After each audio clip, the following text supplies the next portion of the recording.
Mcgrath's hat-trick at the WACA in 2000 against the West Indians. 563 Test match wickets for Glenn, and he's with us today for our bowling masterclass. Good to see you. You're looking fit. I wouldn't go that far. I think this will be the first time I bowled in 2 years, so we'll see how we go. Oh, okay. Well, you've had a few looseners. You're kind of ready to go. Let's begin right at the beginning, because the first time we saw you, you were a skinny fella. You ran in a little straighter than you do now. Look at that old footage. Yeah. Has much changed in your bowling action since those early days? I think I've put on a bit of weight. I think it's the action's not as arms and legs everywhere. It's a lot more controlled and through the crease. But in this footage here, that's in the West Indies in '95. So when you say the action's controlled, what do you mean by that? Do you mean that you found a more mechanical method that was therefore repetitive? Well, just looking at that last ball, that was back in '95, so there's not too much difference there. You know, I think always had a fairly smooth run-up. I tried to sort of go straight through the crease, good straight lines, and straight through towards the batsman. So there wasn't any falling away, there wasn't any wasting of speed by going in the wrong direction. In those early days, you didn't have that little duck in to get closer to the stumps. You used to run through in a straighter line. Did you change that on purpose? I didn't change it on purpose. I tried to get nice and close to the stump, so brings LBW and sort of get that ball, sort of the batsman thinking they had to play it the whole time. I think that little jump in was something that just came over time. I tried not to do it too much because it did waste off a little bit of pace. We're watching your run up here, and it's very easy to see how level your eyes are. It's as if you were determined to have a still head above all else.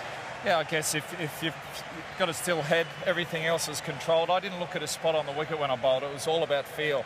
And the stiller I kept my head, the stiller keep your eyes, the sort of better perception you had. So even though you were looking to hit the top of off stump, you didn't look at it? No, it was just at the top of my mark, already locked in the ball I wanted to bowl. If it's hit the deck top of off, Yorker, slower ball, bounce or whatever, it's locked in. As soon as I start running, I switch everything off. I just used to sing a song to myself in my head just to switch off that little voice and help you relax. So that's what I did. All right, let's see you back at the end of your run, because you didn't bowl many no balls, so you already had good control of your run up. You were 17 metres back, is that right? It was. I'd go back 17 metres, make a mark. Pace it out for us. And then 23.3 was the length of my run up my whole career. So it's a bit rough walking it out.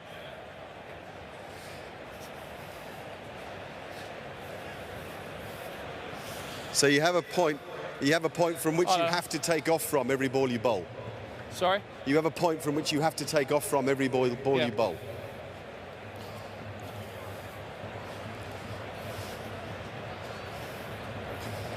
Yeah, so basically you've got the line there.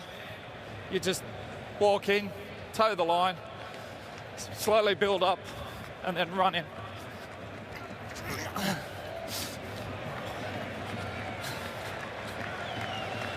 Okay, there's a couple of things I picked up there. One is the position of your wrist. You have your wrist in quite a cocked position. Yeah, my wrist, I was a little bit different to swing bowlers. My wrist was really behind the ball and come over the top, whereas a lot of swing bowlers come down. I sort of come over the top, hit the deck, and apparently I used to get a lot more revolutions on the ball than a swing bowler, which I didn't realise. But more bounce, more seed movement. Good follow through, Pidge. Bonus one more. I think one ball's all he can manage by the sound of it. I think that should nearly do it. So when you're at the end of your run-up, you're settling to bowl to the batsman. What are you thinking about? What are you thinking about at the end of your run? What am I thinking back? So when I bowl, walk back to the top of my mark, analyse the ball I've just bowled, work out what ball I want to bowl next, and then just switch off, get the song in my head, relax, run in and bowl. What's the song?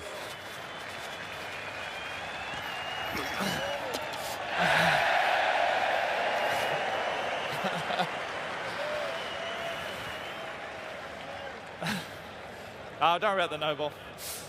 All right, just spend a minute for us on the follow-through, because I notice a very full follow-through. It's like you're making a conscious effort to complete your action. Yeah, a lot of people think you get the pace from the shoulder. It has to go from here. I always felt the quicker you get through the crease. So where you get your pace from, and I felt my bounce, was from the top of the action down through here. And you power through the crease. That's why your run-up goes, your follow-through continues on and slows down when it's ready. And you try to follow through towards the target? Well, you try to follow through and get as close to the batsman as can. Yeah. So see how he's going, then turn around and come back. Okay, and I like the fact you use this left arm strongly as well. Because that's where you get your power from here and from the top of your mark down through here and drive through with the hip. That's where the power comes from, not from sort of from this shoulder. Good. We'll take a short break. More when we come back.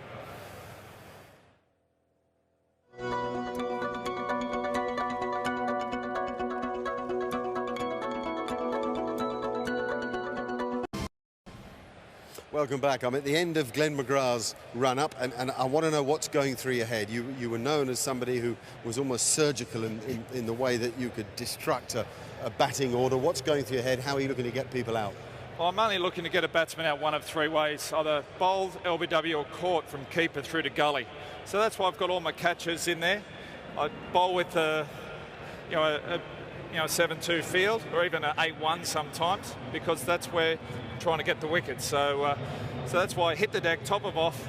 Hopefully the ball just holding its line, going away, or occasionally coming back in off the wicket. So as you're running into bowl, are you serious that you've got a song going in your head? You're trying to relax yourself? Yeah, because the worst thing is a little voice in your head. Sometimes when you're not bowling well, you're thinking about your front arm, your follow through.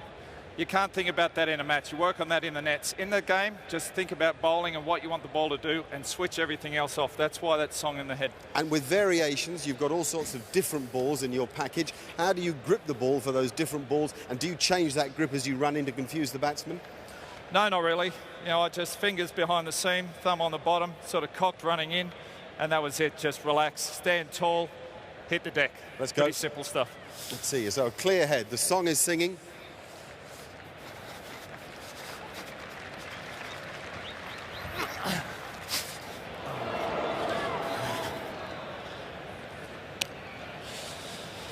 What about your variations? Let's just have a look at some pictures of the different deliveries that you could bowl. Firstly, the Yorker that you got better and better at the more you played. Yeah, that was early game against Queensland. But the funny thing with bowling Yorkers, you have to stand tall rather than bowl too quick. Bouncer again, get the feel, hit the deck, stand tall. That one didn't get up. No, that was the bouncer that Sachin Tendulkar was LBW to that didn't get up. Then we've got a cutter, and we've also got a slower ball in there. You also bowled around the wicket. So how was your grip for the slower ball? Slower ball was 1 of 4. Just hold it normally, let it slide out through the fingers there. The other one was off spinner, where you take your thumb off at the last minute, put here, off spinner. The split finger, where it sort of floats out, or the one that's sort of out the back of the hand, which sort of drops and hopefully gets a bit of extra bounce. So there's a bit of variation there. Any problem for you to bowl round the wicket? Did you change anything when you did? No, again, for me it was a feel. So I knew where the umpire was, the stumps each end. I knew the ball I wanted to bowl, it was locked in, and just relax and run in and bowl. That was as simple as I kept it. And when you say you had a song in your head, what was it mainly? Never the same song, just whatever I listened to on the radio coming in, or a song I liked at that time. So that, again, just helped me switch off that voice in the head, which occasionally got a bit negative. So it's a crystal clear message here. You've got to bowl with a clear head. Yeah. Absolutely. Nothing else going on, no traffic. No, and if I never change my mind when I'm running the bowl, and the odd occasion I did, it always went wrong. All right, fascinating stuff. You've got a big day here tomorrow, Jane McGrath Day. Looking forward to that? Yeah, no, looking forward to it. It's been amazing here. The 4th day we've been involved out here at the SCG. The crowd's been absolutely incredible. Looking forward to seeing plenty of pink out here tomorrow. My children, my wife Sarah, and the rest of my family will be out here. So it's a big day for my family and something very special. All right, mate. Well, good luck tomorrow. We'll be with you throughout the day. We won't embarrass you by asking you to bowl one more ball. What we will do is take you back to this very cricket ground, your last Test match wicket, and that terrific send-off that this wonderful crowd gave you on that occasion. Think back 2007 against England here at the Sydney Cricket Ground.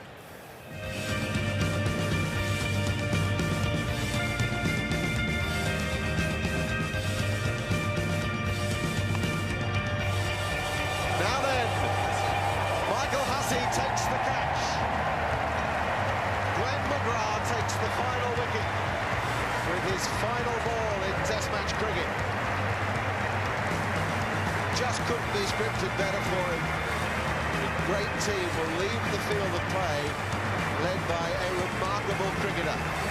favourite son of this place.